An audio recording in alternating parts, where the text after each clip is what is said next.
Friends, cash में transaction करने वालों के लिए सरकार ने एक बार फिर से मुसीबत खड़ी की है। अगर आप अपनी परचेज, सेल या अपने खर्चे जो करते हैं वो कैश के माध्यम से करते हैं, ज्यादातर ट्रांजैक्शन आपके कैश में हैं, तो आप सतर्क हो जाइए, सावधान हो जाइए। अगर आप अकाउंटेंट हैं या टैक्स प्रोफेशनल हैं तो आपको भी ध्यान देने की जरूरत पड़ेगी कि जो भी आपके क्लाइंट्स कैश में डील करते हैं, कैश ट्रांजैक्शन ज्यादा करते हैं, अब सरकार उनसे एक एक ट्रांजैक्शन का खबर लेने वाली है। तो अभी हम लोग इसी पर डिस्कस करने वाले हैं कि अब जो है वो सरकार ने कौन सी नई मुसीबत खड़ी की है जिसमें उसने सारे कैश ट्रांजैक्शन वालों के लिए परेशानी का सबब बनने वाली है। तो आइए देखते हैं कि वो क्या चीज है जिसके माध्यम से अब हमें दिक्कत होगी। हमें ध्यान ये रखना है कि जो भी हमारे कैश ट्रांजैक्शन हैं उनकी हम प्रॉपर अकाउंटिंग करें, प्रॉपर तरीके से उनका रख रखाव करें। अगर हम प्रॉपर तरीके से उनकी अकाउंटिंग नहीं कर रहे हैं तो हमें इन सब चीजों का रिप्लाई देने में आगे समस्या आएगी और सरकार हमारे लिए परेशानी खड़ी कर सकती है। जैसा कि आप देख पा रहे हैं कि payments and receipts in cash. अब ये जो टेबल है, ये जो आपका ITR फॉर कॉमन फॉर्म है उसका टेबल है और वहां से मैंने इसको लिया है। इसमें जैसा कि आप देख रहे हैं कि PRC, payment and receipt in cash. PRC 1 में टोटल सेल, टर्नओवर और ग्रॉस रिसीट फ्रॉम बिजनेस, यानी आपको अपने बिजनेस का टोटल सेल, टर्नओवर या ग्रॉस रिसीप्ट है वो इस कॉलम में शो करनी है। उसके बाद जो कॉलम है PRC 2, उसमें क्या है, gross receipt from the profession, यानी बिजनेस से जो आपकी टर्नओवर है, सेल है, वो सारी आपको यहां पर दिखानी है PRC 1 में। और PRC 2 में अगर आपकी प्रोफेशन से कोई रिसीट हो रही है तो वो आपको शो करनी है।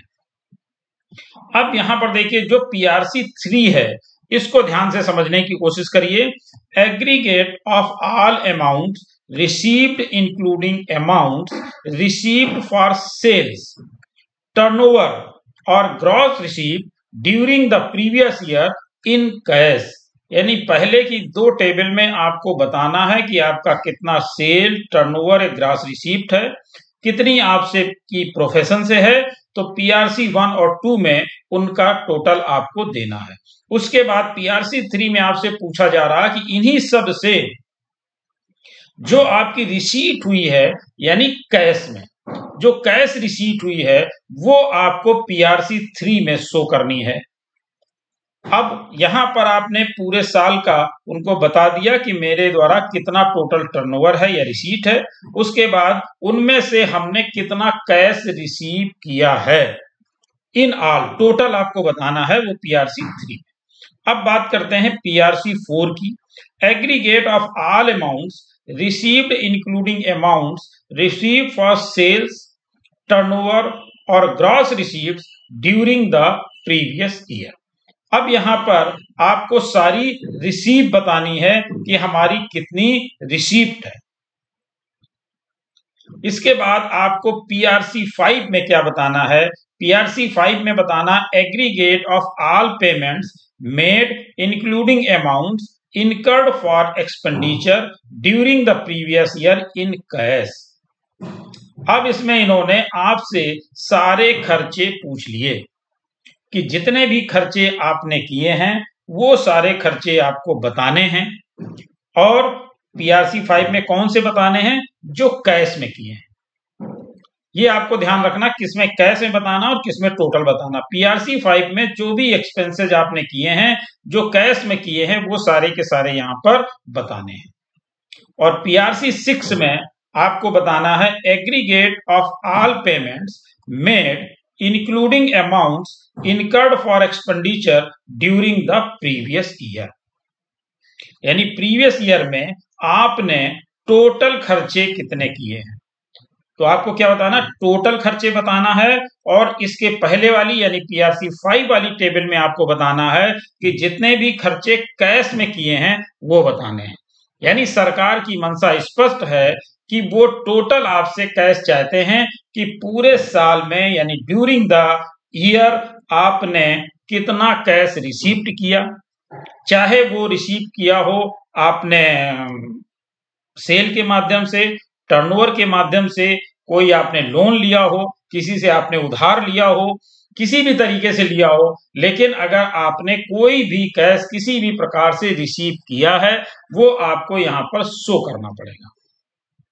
उसी तरह से आपको पूरा का पूरा वो शो करना है जो आपने एक्सपेंसेस किए हैं कैश में या किसी को पेमेंट किया है कैश में। तो जितना भी कैश का ट्रांजैक्शन है, चाहे वो रिसीव हुआ हो और चाहे वो पेमेंट हुआ हो, टोटल आपको देना है, जिससे सरकार को ये पता चल जाएगा कि आपका कितना टोटल टर्नओवर था, कितने टोटल आपके एक्सपेंसेस थे, उनमें से कितना आपने कैश रिसीव किया और कितना आपने पेमेंट कैश के माध्यम से किया है। तो सारा का सारा उनका जो दिमाग है वो इस चीज पर केंद्रित हो रहा है कि कैश के ट्रांजैक्शन कैसे पकड़े जाएं। तो यहां पर इस टेबल में उनको सारे के सारे कैश ट्रांजैक्शन पता लग जाने वाले हैं। यानी कि अब इस टेबल को जब आपको फिल करना है तो अगर आपने प्रॉपर अकाउंटिंग नहीं की है तो आप इसको फिल नहीं कर पाएंगे, क्योंकि इसमें आपको टोटल सेल, टर्नओवर, रिसीव ये देना है। इसके बाद अगर हम पीआरसी 2 में फिर से आए तो क्या देना है, ग्रॉस रिसीट फ्रॉम प्रोफेशन देना है। पीआरसी 3 में अगर हम आए तो यहां पर आपको टोटल सेल, टर्नओवर या रिसीप्ट के माध्यम से जितना भी कैश मिला हुआ है वो आपको देना है। और पीआरसी 4 में अगर हम देखें तो जितना भी आपका एग्रीगेट टर्नओवर था, चाहे all amount received including amount received for sales, turnover और gross received during the previous year, वो देना है। और पीआरसी 5 में आपको कैश के सारे ट्रांजैक्शन यानी कि एक्सपेंसेस वाले जो ट्रांजैक्शन हैं वो देने हैं। और पीआरसी 6 में जितना भी आपका टोटल ट्रांजैक्शन था एक्सपेंडिचर का, कैश हो चाहे जैसे भी हो, वो टोटल आपको यहाँ पर देना है। तो टोटल भी आपको देने हैं और आपने कितना रिसीट किया है, कितना पेमेंट किया है वो भी आपको देना है। तो आपको प्रॉपर अकाउंटिंग करनी पड़ेगी। आपको इस चीज को ध्यान में रखना पड़ेगा कि अब हमें सरकार को पूरे कैश ट्रांजैक्शन बताने ही होंगे, चाहे वो हमने रिसीव किए हों, चाहे हमने खर्चे किए हों, चाहे हमने किसी से उधार लिया हो, चाहे किसी को हमने उधार दिया हो या किसी कारण से पेमेंट किया हो। तो इस तरीके से अब सरकार आपसे प्रत्येक कैश ट्रांजैक्शन का हिसाब ले लेगी। इसी के साथ एक छोटी सी रिक्वेस्ट कि अगर आपने अभी तक हमारा चैनल सब्सक्राइब नहीं किया है तो कृपया सब्सक्राइब करें और बेल आइकन अवश्य प्रेस करें, जिससे हमारे अपलोड होने वाले वीडियो आपको जल्दी से जल्दी मिल सकें। हमारी वेबसाइट है www.taxdkp.com, आप उस पर भी विजिट करें, बहुत सारी इंफॉर्मेशन आपको हमारी वेबसाइट पर भी मिल जाएगी। Thank you.